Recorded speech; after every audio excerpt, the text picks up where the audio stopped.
할렐루야. 네, 우리가 함께 맥주감사주일을 보내고 있습니다. 한 해의 절반을 우리가 함께 보내었고 이제 상반기 동안 주신 은혜에 감사하면서 더욱더 말씀과 기도로 나아가시는 우리 모든 성도 되시기를 주님의 이름으로 축복합니다. 오늘 우리가 함께 살펴본 이 여호수아 4장은 40여 년간의 광야 생활을 마친 이제 이스라엘 백성들이 약속의 땅으로 들어가기 위해서 요단강을 건너면서 생긴 일들을 기록한 부분입니다. 모세의 뒤를 이어서 이제 리더의 사명을 받은 여호수아가 자그마치 이제 이스라엘 백성들이 250만 명이 넘는 인원을 이끌고 요단강을 건너고 그 이유라고 보시면 되겠습니다. 특별히 이 요단강은 이제 약속하신 하나님의 말씀을 믿는 이스라엘 백성들에게 있어 마지막 관문과도 같은 그러한 곳이었습니다. 그래서 그들이 이 강을 건너는 방법은 일반 사람들이 생각하는 것처럼 배를 이용한다든지 아니면 날씨가 너무 건기여서 이제 바짝 이게 강물이 말라져 가지고 마른 이 가른 바닥을 밟고 건넌다든지 이러한 것이 아니었습니다. 바로 출애굽 때와 마찬가지로 하나님의 선하심과 신실함에 힘입어서 건너가게 하셨다 이것이죠.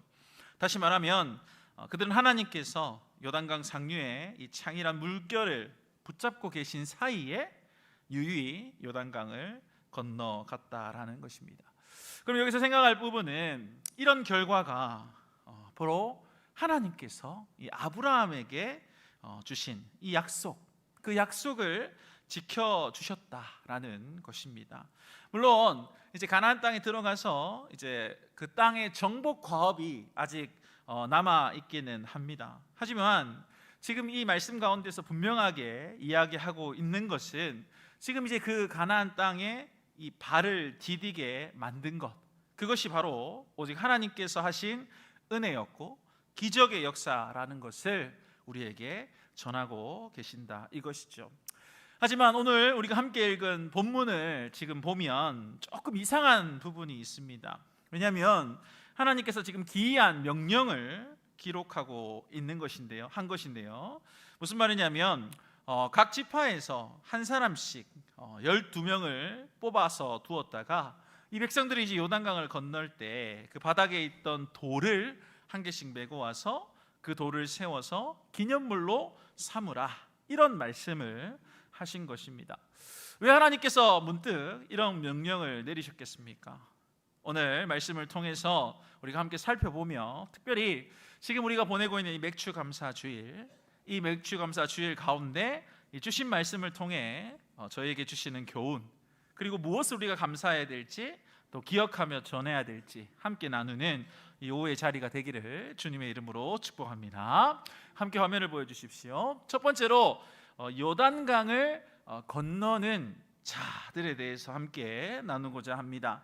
오늘 본문인 여호수아서 이제 기존의 이 출애굽과는 다른 세대가 주역이 되는 그러한 부분입니다. 다시 말하자면 애굽에서 출애굽할 때 그들은 어떤 세대였냐면 노예 세대였습니다. 애굽의 통치를 받는, 그래서 결국 하나님께서 그들을 해방을 시키신 것이죠. 그러면 오늘 여호수아에서 말하는 세대는 이 노예 세대가 아닌 광야 세대가 주역이 되는 것입니다. 물론 그들의 선친들을 보면 여호수아와 갈렙을 제외하고는 어느 누구도 하나님께서 하신 약속하신 이 젖과 꿀이 흐르는 땅으로 들어가지 못했습니다. 물론 이유가 있죠. 그들 스스로가 이 과거 지향적인 성향을 가지고 있었습니다. 그래서 매사 일들을 보면 불평과 원망으로 일관했고 그렇게 나아가기 때문에 결국 그들의 말처럼 그들은 그렇게 된 것입니다. 특별히 그들을 생각할 때 하나님께 주신 그 은혜, 이 은혜를 은혜로 받아들일 줄을 몰랐습니다. 또한 하나님께 주신 그 자유의 가치도 제대로 알지 못했죠. 오히려 고통으로 가득했던 이전에 이 애굽인들로 인하여서 그나마 자신들이 이제 먹고 사는 문제가 해결되었다고 해서 오히려 그 노예의 생활을 동경하던 그러한 사람들이기도 했습니다. 그렇기 때문에 결국 하나님께서는 이 40년이라는 긴 유량과 그리고 광야 생활을 통해 아예 이 세대를 완전히 멸절시키는 결과를 내신 것입니다. 하지만 하나님의 길은 그것으로 끝이 난 것이 아니었다라는 것입니다. 새로운 세대로 하여금 지금 약속하신 그 땅으로 이제 진군하게 하셨기 때문이죠. 그리고 이들은 앞서 노예 세대로 불렸던 그러한 선친들과는 다르게 그 삶의 중심을 과거에 두는 모습이 아니라 오직 이들이 이제 차지할 그 땅의 중심을 둔 세대, 다시 말하면 미래지향적이고 진취적인 그러한 세대의 모습을 보이게 된 것입니다. 그리고 하나님께 주신 약속을 신뢰하면서 강하고 담대하게 믿음과 용기로 나아가는 모습을 보이고 있는 부분이죠. 그 증거의 말씀이 여호수아 2장 24절에 기록된 말씀인데요, 같이 한번 읽어보실까요? 시작. 또 여호수아에게 이르되 진실로 여호와께서 그 온 땅을 우리 손에 주셨으므로 그 땅의 모든 주민이 우리 앞에서 간담이 녹더이다 하더라. 아멘. 여러분, 원래 이스라엘 백성들은 40여 년 전에 가나안 땅으로 들어가기 앞서서 이 가데스 바네아 입구에 도착했을 때 12명의 정탐꾼을 보내면서 그 땅을 미리 확인하고자 했다고 제가 이전 시간 말씀으로 나누면서 전한 적이 있습니다. 그리고 이 정탐꾼들 중에 여호수아 갈렙을 제외한 나머지 10명이 그 땅에 사는 사람들로 인하여서 두려움을 느끼게 되었고 원망과 불평을 드러내면서 결국 하나님께 주신 약속을 신뢰하지 못했던 그런 모습을 보이죠. 그리고 그 영향력이 퍼져가면서 결국 그들 모두가 하나님께 주신 약속의 땅으로 들어가는데 실패를 했습니다. 하지만 오늘 이제 본문 4장인데 앞에 2장을 한번 보십시오. 2장을 보시면 여호수아가 같이 정탐꾼을 보내는 같은 장면이 등장을 합니다. 그런데 이번 이 보내는 숫자는 12명이 아니라 2명인 것이죠. 그럼 여러분 이렇게 생각하지 않습니까? 왜 이전에는 12명이었는데 지금은 2명일까? 분명히 이유가 있겠죠. 답은 너무나도 간단합니다. 바로 이 정탐을 보내는 목적 자체가 달랐기 때문에 그렇게 한 것입니다. 여러분, 이전에 12명의 정탐꾼의 역할은 무엇이었냐면 그들은 자신들이 들어갈 가나안 전역을 살펴보고 오는 게 임무였습니다. 하지만 오늘 본문에 여호수아가 보낸 이 정탐꾼의 역할은 여리고 지역만 정탐하고 오는 그러한 역할을 가졌습니다. 왜 이렇게 여호수아가 했겠습니까? 바로 이 여리고 지역 자체가 그 가나안 땅 안에 전체의 이 군사 전략의 중심지였기 때문에 그렇습니다. 무슨 말이냐면 그냥 처음 보낼 때부터 여호수아는 이것을 알았고 그 부분에 있어서 다른 사람들에게 이야기하지 않고자, 그래서 말씀에서는 그 보낸 사람들의 이름조차도 나오지 않습니다. 언급되지 않게 비공개로 몰래 보내는 것을 볼 수 있죠. 왜 이렇게 했을까? 여러분, 여호수아는 12명의 정탐꾼 가운데 갈렙과 함께 포함된 인물이었습니다. 그들은 가나안 땅을 정탐하면서도 물론 자신들 역시 똑같이 다른 10명의 모습과 똑같이 보았습니다. 하지만 아무리 두려운 그러한 대상이나 상대가 있더라도 그들 스스로, 그러니까 하나님께서 지금까지 우리를 지켜주신 것을 여호수아와 갈렙은 믿었기 때문에 들어갈 수 있다, 충분히 우리가 이길 수 있다, 승리할 수 있다, 그렇게 생각을 했습니다. 그리고 백성들을 함께 설득하려고 했죠. 하지만 결과만 놓고 보자면 결국 이 설득에 그들은 실패한 것입니다. 그리고 이제 시간이 지나서 이제 리더로 세워진 여호수아가 당연히 이전에 자신이 실패했던 그 모습을 기억하지 않았겠습니까? 그래서 이런 실패하는 과정을 답습하고 싶지 않은 그 마음이 가득했던 것입니다. 그래서 이제는 다 하는 것이 아니라 믿음 있고 자신이 신뢰할 수 있는 딱 2사람, 그 2사람만을 택해서 아무에게도 알리지 않고 그렇게 비밀스럽게 보내게 되었던 것이죠. 걱정과 염려할 수 있는 부분들 눈앞에 보이더라도 두려워하지 않을 그런 신뢰할 만한 그러한 사람을 보낸 것입니다. 그러면서 여호수아는 이전에 이 12명의 정탐꾼이 이제 정보 수집을 위한 역할로 생각을 했다면 이 2명의 정탐꾼은 어떠한 역할이겠습니까? 바로 승리의 확신, 그 승리의 확신을 확인하기 위한 그러한 정탐꾼이었다 볼 수 있는 부분인 것입니다. 그리고 정탐꾼에게 한 여호수아의 말을 보십시오. 오직 여리고 지역 하나만 집중해서 보고 올 것을 명합니다. 여러분, 우리가 주일학교 때부터 여러분들이 교회에 다니셨다면 아마 이미 설교 가운데서 여리고성에 대한 이야기를 많이 들으셨을 것입니다. 누가 보더라도 절대로 무너지지 않을 그러한 성, 그렇게 생긴 성이었기 때문에 어느 누가 보더라도 사실 되게 넘기 힘들겠다, 정말 이게 무너진다는 건 상상할 수가 없겠구나, 이렇게 생각할 수 있는, 그래서 여호수아에게서 사실 그 여리고성의 이 군사적인 정보, 이것은 사실 필요가 하나도 없었습니다. 대신에 분명하게 확인해 와야 할 그 확신이 찬 그 무엇이 있는 것이죠. 그래서 이들을 보내는데, 바로 누가 보더라도 넘기 힘들고 공략하기 어려운 그 성벽이 가진 여리고성이지만, 그럼에도 하나님께서 분명히 약속해 주셨기 때문에 이 성을 우리가 넘을 수 있다라는 그 확인, 그것을 위하여서 다녀와라, 이렇게 그 정탐군들을 보냈다 이것이죠.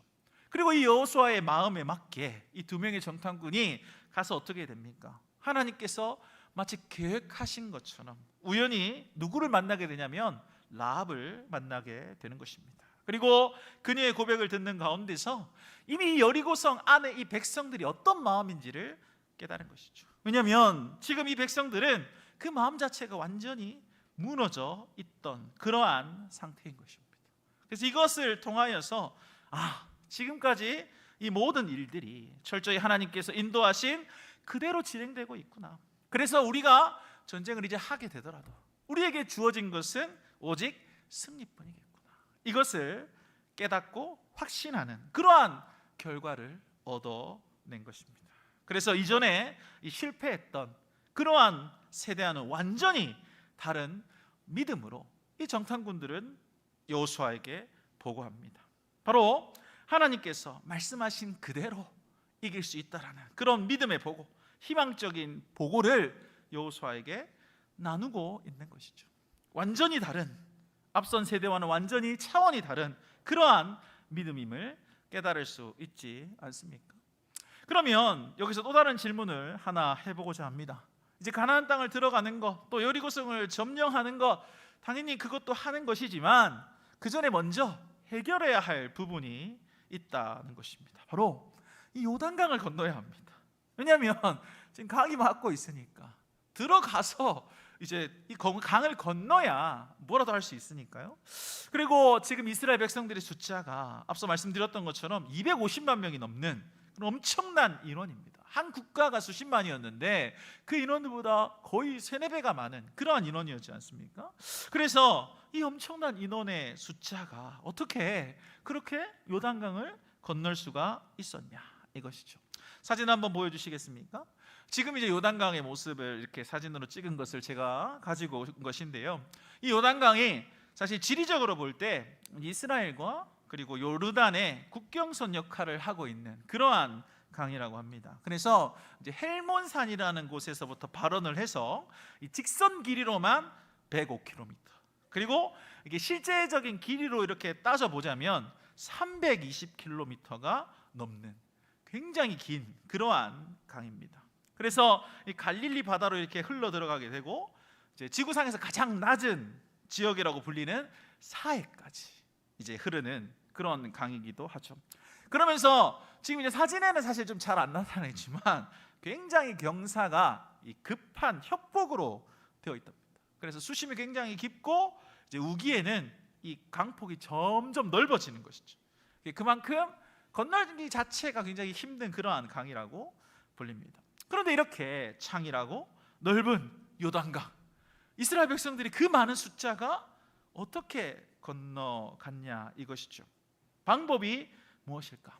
오늘 본문의 앞장에서 그 사정을 자세히 이야기하고 있습니다.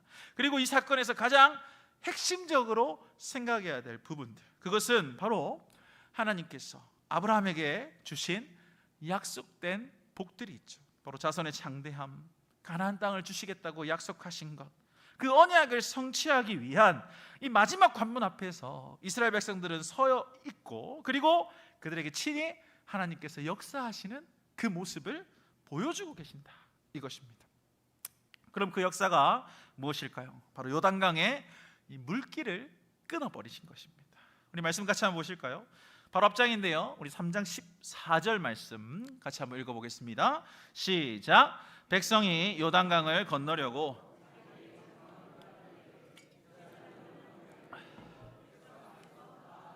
아멘. 여러분, 요단강을 가장 먼저 건너는 사람, 그 사람을 하나님께서 누구로 지명하고 계십니까? 바로 이 법궤를 맨 제사장들이었습니다. 곧 그들이 이제 먼저 발을 물길 속으로 넣어라, 이렇게 말씀하신 것인데, 이것은 어떤 의미가 되냐면 바로 그 누구보다 먼저 이 지도자들이 순종할 것을 명령하신 부분입니다. 그리고 그 말씀대로 이 순종하면서 제사장들이 이제 발을 담그자 이제 어떤 현상이 펼쳐집니까? 바로 요단강의 이제 상류에서부터 이렇게 흐르는 그 물길이 끊어지게 된 것입니다. 다시 말하면 이제 더 이상 강물이 흐르지 않았다, 이 말입니다. 여러분, 상상을 한번 해보십시오. 얼마나 장관이었겠습니까? 물이 없어진 게 아닙니다. 어느 한쪽에 모여서 쌓여 있는 것입니다. 그렇기 때문에 말씀에서는 어떻게 기록하냐면 아담 성읍 변두리에 쌓였다, 이렇게 기록을 하고 있습니다. 그렇게 된 모습을 지금 이스라엘 백성들이 보면서 굉장히 큰 감동을 받았겠죠. 근데 더 특별한 것이 있는데 거기서 이게 쌓인 것으로 끝내지 않은 거예요. 무슨 말이냐면, 일단 앞서 말씀드렸던 것처럼 이제 먼저 발을 내딘 법궤를 맨 제사장들이 이제 먼저 출발하지 않겠습니까? 그리고 중간쯤 가다가 섰습니다. 그리고 이제 그 뒤따라서 오던 이 백성들이 전부가 다 요단강을 건너서, 안전하게 건너서 이제 요단강 건너편에 길갈이라는 곳에 도착을 하죠. 그렇게 모든 백성이 건넌 다음에 이제 중간에 서 있던 제사장들이 다시 마지막으로 강을 건너갑니다.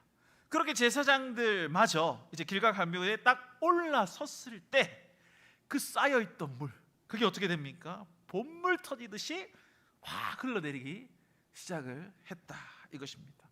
그것을 눈앞에서 이스라엘 백성들 모두가 다 직접 눈앞에서 보았던 것이죠. 우리가 이 과학적으로 중력의 법칙을 이야기하지 않습니까? 근데 지금 하나님께서는 이 중력의 법칙을 완전히 거스르는 겁니다. 기적의 역사를 그들 눈앞에 지금 펼쳐 보이신 것이죠. 그 장관이었던 그 광경을 바라보면서 이스라엘 백성들이 어떻게 하겠습니까? 여기저기서 와, 역시 하나님 대단하시다, 정말 하나님, 기적의 하나님, 우리에게 이런 걸 보여주시다, 이러면서 감동하면서, 그리고 자신들에 대한 감사의 고백을 터치지 않았겠습니까? 그리고 이 요단강을 건너면서 하나님께 주신 이 명령, 사명이 있는데요, 우리 화면 한번 같이 보시겠습니까? 바로 이 견고한 믿음을 위한 기념물을 제작하게 하신 것입니다. 제가 앞서도 말씀드렸지만 이 요단강이 이제 가나안 땅으로 들어가는 데 있어서 마지막 관문과도 같은 곳이라고 이야기를 드렸습니다. 그리고 이들이 자신의 눈앞에서 바로 하나님의 이 놀라운 기적의 역사를 바라보면서 요단강을 건너갔습니다. 그럼 이제 이들의 발걸음이 어떻게 되는 게 맞습니까? 조금 더 빠르게 걸음을 좀 재촉해서 가는 게 맞지 않을까요? 왜냐하면 은혜이지 않습니까? 직접 내 눈으로 보고 경험한 그 일을 내 가슴에 지금 담아두고 있거든요. 그렇기 때문에 이 받은 은혜, 이것을 이제 빨리 잊기 전에 속히 가서 이 받은 마음을 가지고 뭐라도 좀 해봐야 될 것 같은, 충분히 이렇게 생각할 수 있지 않겠습니까? 그런데 하나님께서는 이런 이스라엘 백성들의 마음과는 다르게 전혀 뜻밖의 명령을 내리신다는 것이죠. 빨리 가는 게 아니라 지금 잠시 대기하라, 이렇게 말씀하시는 것입니다. 요단강 바닥을 건너면서 그 바닥에서 가져온 12개의 돌을 가지고 기념비를 세워라, 이렇게 말씀하신 것이죠. 근데 여러분, 제가 사실 말씀을 준비하면서 아무리 봐도 하나님 참 이상하시다, 왜 이렇게 하실까, 좀 그 명령이 좀 이상한 것 같다, 좀 이런 생각을 해봤습니다. 왜냐하면 지금은 이럴 때가 아닌 것 같거든요. 직접 눈앞에서 경험한 것들로 인해서 이 사람들의 마음이 완전 충만한 그러한 상태인데, 이 마음을 잊기 전에 딱 이 받은 은혜의 그 토대를 가지고 전진해가지고 이제 다가올 전쟁, 또 가뜩이나 보고 왔지 않습니까? 그래서 준비하고 막 이렇게 흔히 말하는 군사력도 확보하고 그렇게 총력을 기울여야 이길 것 같은데, 그런데 하나님께서는 그러한 방법을 가르쳐 주시는 게 아니라는 것이죠. 그리고 어떻게 준비해야 된다 이런 명령도 하시지 않는다 이것입니다. 오히려 지금 하나님께서는 지금은 전시 상황이 아니다, 그리고 사실 굳이 할 필요 없는 것 같아, 무의미하고 불필요한 행동을 왜 굳이 하게 하실까, 이런 생각을 해봤습니다. 물론 이건 잘못된 생각이죠. 그런데 하나님께서 그렇게 하신 이유를 말씀을 준비해서 보니까 너무 분명하게 나온 게 있습니다. 분명한 이유가 있는데 그게 뭐냐면 급하게 생각하는 게 아니라 해야 할 것, 하나님의 뜻이 무엇인지를 바르게 분별하고 그 해야 할 부분들을 감당하는 것, 그것이 지금 우리에게 가장 우선이 돼야 되고 먼저 해야 될 일이구나, 이것을 깨닫게 하신 것입니다. 그리고 이게 그냥 단순한 행동이 아니라 의미가 있는 부분이죠. 여러분, 이게 문화적 요소로 봤을 때 고대 문화에서는 이제 거성 문화라고 해가지고 기념하며 남기는 역사적 교훈이 있다고 합니다. 무슨 말이냐면 우리가 뭐 이렇게 여러 박물관이나 이런 데 가면은 돌에다가 뭐 이렇게 새기고 막 이렇게 문자처럼 이렇게 남기는 그런 것들이 있지 않습니까? 그것처럼 그걸 통해 가지고 이제 후손들에게 뭔가 말하고자 하는 것을 전하고자 하는 그런 문화적인 요소죠. 그러면 12개의 요소를 혹시나 잘못 생각해가지고 마치 우상처럼 이렇게 생각을 하면 당연히 안 될 것입니다. 그럼 이들의 마음에 이 12개의 돌은 어떤 의미냐, 지금 과거가 아니라 현재 그리고 앞으로의 미래를 지향하는 그런 의식과도 같은 그러한 모습이기 때문에 지금 하나님께서는 이 일을 하게 하신 것이죠. 이스라엘 백성들이 12개의 돌을 세우는 것을 다 보지 않았겠습니까? 그것을 보면서 어떠한 생각을 했을까요? 그들에게 있어서 사실 미래에 대한 소망, 그것을 찾을 때 그들의 방법은 뭐냐면 과거에 하나님이 어떻게 하셨는지 그 하신 부분에 대해서 들었기 때문에 하나님이 어떠한 분인지 알고 우리도 앞으로 지켜주시겠구나, 사실 이렇게 생각하는 것입니다. 그렇다고 해서 그들은 과거의 일을 들으면서 우리도 저 과거에 살고 싶다, 과거에 계속 머물고 싶다, 이렇게 생각을 할까요? 그냥 과거의 업적을 기리고 뭔가 되게 의미를 가지게 하는 그러한 일로 이 일을 하는 것일까요? 아닌 것입니다.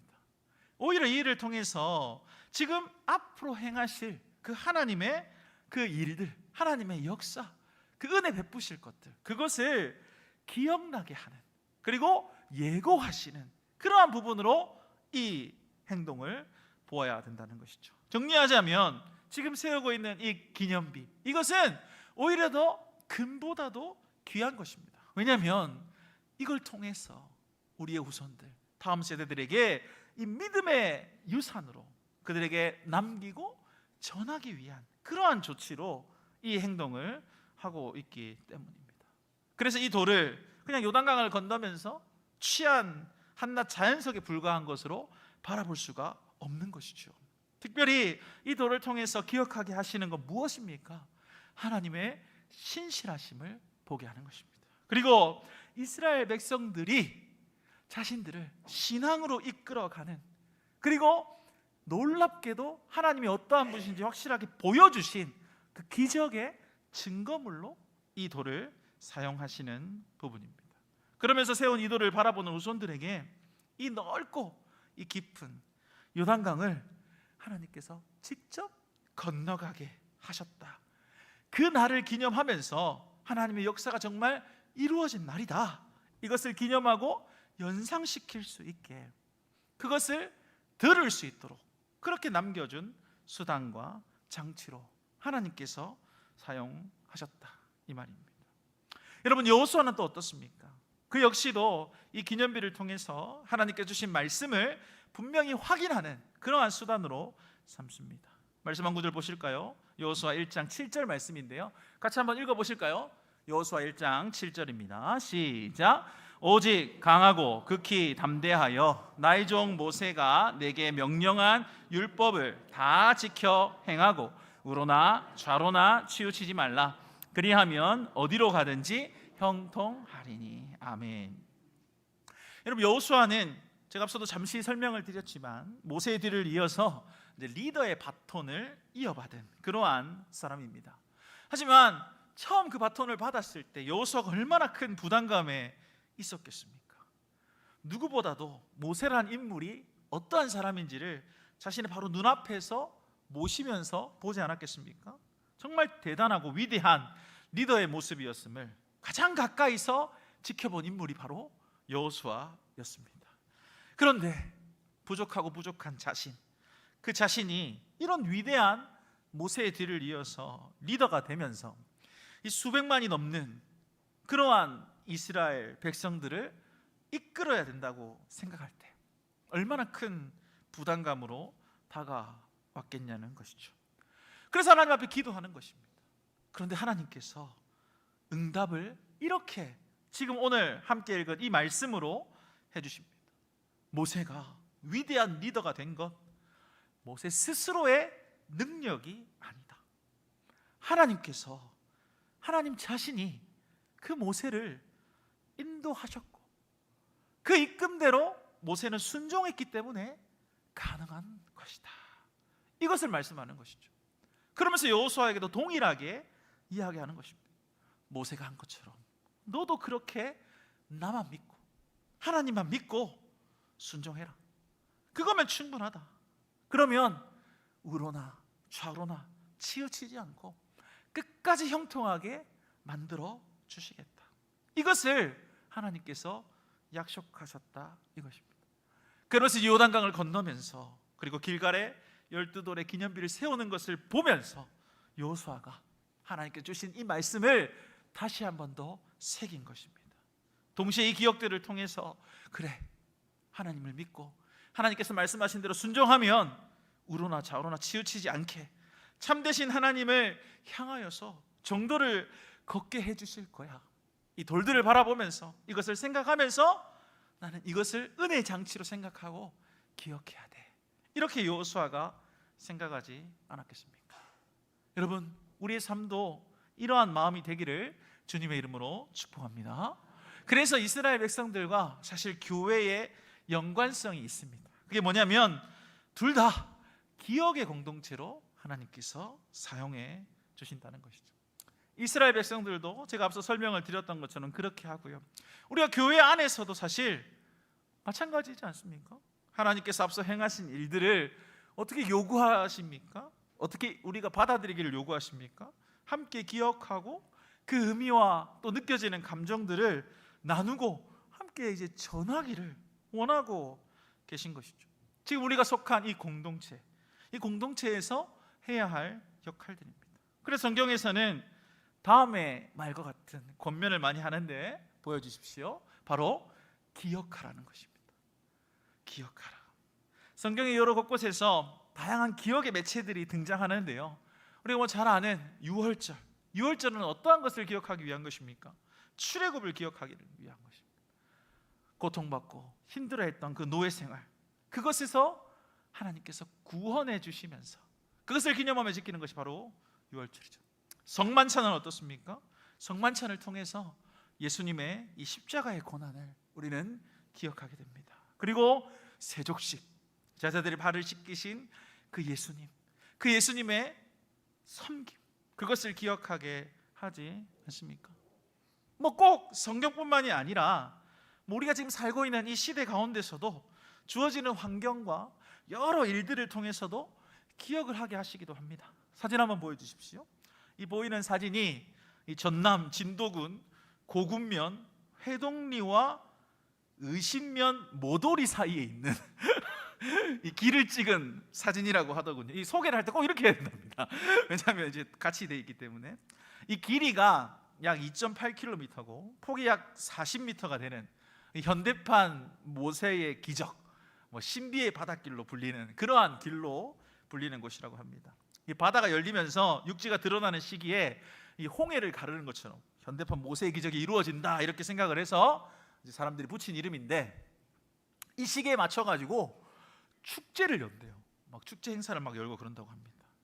근데 물론 사실 홍해하고 이것을 비교한다는 것 자체가 말이 안 되죠. 당연히 비교할 수 없는 그러한 부분입니다. 하지만 우리가 이것을 보면서 깨닫게 되는 사실이 있습니다. 무슨 말이냐면 바로 이러한 현상들, 그것을 보면서 우리가 과거의 역사를 어떻게 합니까? 기억하게 되는 것입니다. 시공을 초월한 것이죠.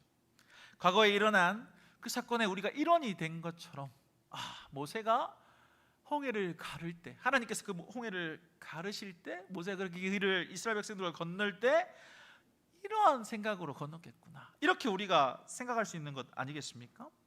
저희들이 하나님을 믿고 하나님의 자녀로 살아가는 백성으로서 동일한 기억을 공유합니다. 그리고 함께 나누는 그러한 공동체의 모습이 되지 않습니까? 저도 지금 말씀 앞에 이 강단에 서 있지만 하나님께서 우리가 이 말씀 가운데 선포되어지는 그 말씀의 은혜, 또 꼭 목사나 교육자가 아니더라도 소개되는 여러 또 수많은 간증들이 있죠.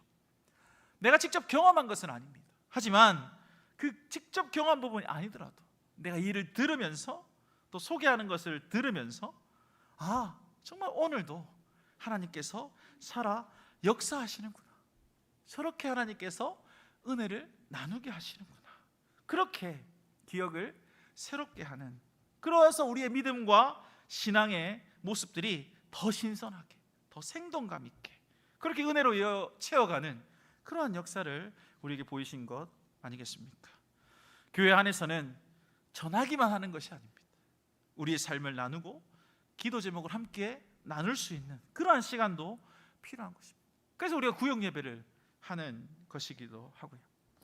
요단강을 건너고 12개의 돌을 세운 이스라엘 백성들도 사실 마찬가지였습니다. 우리처럼 구역을 나누어서 그렇게 했다, 이것은 아닙니다. 하지만 그들에게 있어서 일단 1차적으로 함께하는 주변의 사람들에게 자신이 느낀 감정, 그 경험들을 공유하면서, 그리고 동력자들과 함께 이 돌을 기념하는 목적으로 그 기념비를 세웠을 것입니다. 그리고 거기서 멈추지 않고 2차적으로는 그 느낌과 체험, 나만 누리는 것으로 끝내는 것이 아니라 이제 앞으로의 후손들 대대로 이어지게 만들기 위해, 그래서 내가 받은 은혜가 동일하게 전해지기를 기억하면서 생각하면서 남기고 세운 그러한 일이었지 않겠습니까? 그래서 후손들이 나중에 이제 후에 길갈에 와서 이 12개의 돌을 바라보면서 이렇게 이야기하지 않을까요? 오늘 본문의 7절을 좀 설명하면서 나눈 것인데, 어떤 사람이 이렇게 물어봅니다. 이 돌들이 어디서 온 것입니까? 그러면 누가 이렇게 대답을 하는 거죠. 저기 넘실대는 요단강 중간에서 건져와서 세운 거야.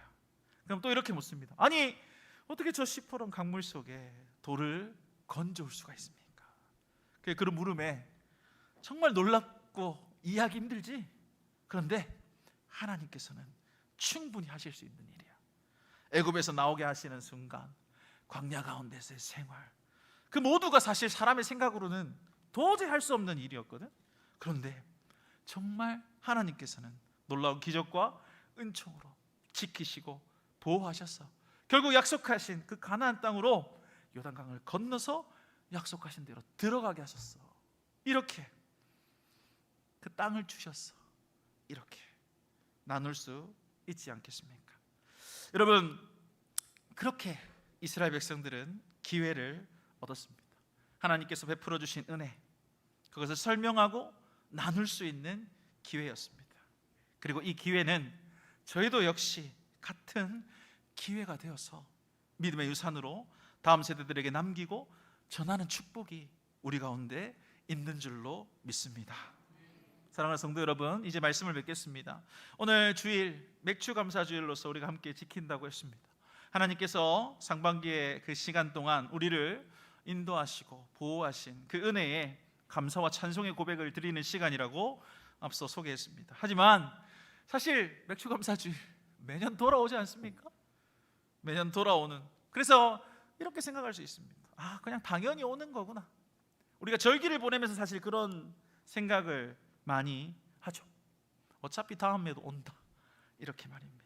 하지만 우리의 삶에 사실 이 감사의 절기들은 그냥 넘기는 그냥 오늘로서 끝이 되는 그러한 모습이 되지 않기를 주님의 이름으로 축복합니다. 여러분, 그러면 어떻게 해야 됩니까? 기억하고 새겨야 된다고 말씀하는 것입니다.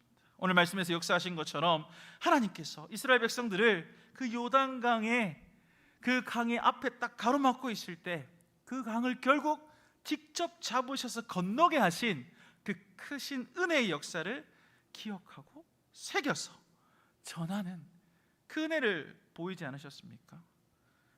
길갈에 세운 12돌이 이 사건의 기록을 남기기 위한 그냥 수단만이 아니라 은혜의 기억 장치로서 하나님께서 이것을 보면서 그들이 기억하도록 만들어 주셨다는 것입니다. 요단강을 건너게 하신 증표이자 하나님께서 하신 일임을 잊지 않게 하기 위한 그러한 표식으로 후손들에게 전하는 신앙의 증표이자 증거로 남기셨다는 것이죠.